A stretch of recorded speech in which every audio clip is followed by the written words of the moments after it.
কাঁঠাল বা এঁচড় দিয়ে আজকে নিয়ে এসেছি দুর্দান্ত স্বাদে নিরামিষ একটা রেসিপি নিয়ে। রান্নাটা খুবই তাড়াতাড়ি হবে আর খেতেও ভালো লাগবে। আচ্ছা, সবার প্রথমে আমি গরম জলের মধ্যে তেঁতুল জল গোলা এর মধ্যে দিয়ে দেব। আর এঁচড় এভাবে কেটে নিয়েছি, সেটা সিদ্ধ করে নেব। এভাবে তেঁতুল জলে সিদ্ধ করলে তাড়াতাড়ি এঁচড়টা সিদ্ধ হবে। আর সাথে নুন দিয়েছি।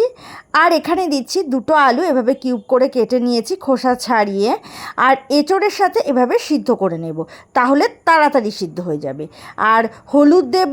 আর খুব তাড়াতাড়ি এই রান্নাটা হয় আর এতটাই টেস্টি হবে যে একবার না বানালে বুঝতে পারবে না। এঁচড় আলু সিদ্ধ হতে হতে কিছুটা টক দই নিয়ে নেব একটা বাটির মধ্যে। আর এখানে বিরিয়ানি মশলা দেব, টক দই এর মধ্যে দিয়ে।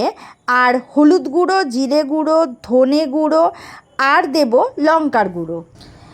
এখানে দিয়ে দিচ্ছি কেওড়া জল 1 চামচ, আর নিয়ে নিচ্ছি গোলাপ জল 1 চামচ, আর দেব নুন।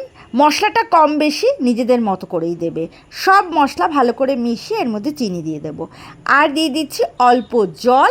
এবার ভালো করে মিশিয়ে 3-4 মিনিট এভাবে রাখবো, ততক্ষণে এঁচড় আর আলু সিদ্ধ হলে জলটা ছেঁকে নেব। রান্নাটা সর্ষের তেলে করব, তাই সর্ষের তেল গরম করে এখানে ফোড়নে দিয়ে দিচ্ছি সাদা জিরে, আর দিয়ে দিচ্ছি গ্রেট করা আদা। 1-2 মিনিট ফোড়নটা ভালো করে ভেজে নিয়ে এর মধ্যে দিয়ে দিচ্ছি যে মশলাটা রেডি করে রেখেছিলাম, সেটা এর মধ্যে ঢেলে দেব। 2-3 মিনিট কষিয়ে নেব, আর তার সাথে দিয়ে দিচ্ছি কাঁচা লঙ্কা, আর দিচ্ছি কাজু কিশমিশ। এবারে সিদ্ধ করা এঁচড় দিয়ে ভালো করে মশলার সাথে মিশিয়ে নেব। আর দেব এখানে 1 বাটি জল দিয়ে ঢাকা দিয়ে দেব। 4-5 মিনিট রান্নাটা হতে সময় দেব। তারপর 4-5 মিনিট পর ঢাকা সরিয়ে এর মধ্যে দিয়ে দেব ঘি। আর ঘিটা কিন্তু আমি গ্যাস অফ করে তারপরে এর মধ্যে দিয়েছি। ব্যাস, এর যে গন্ধ আর স্বাদ, একবার বানাও তাহলেই বুঝতে পারবে। আচ্ছা, কমেন্ট করো না কেন বলো তো?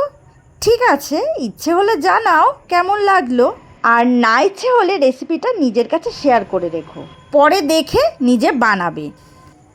আর আশা করি এই রেসিপিটা তোমাদের খুবই ভালো লাগবে। টাটা, ভালো থেকো।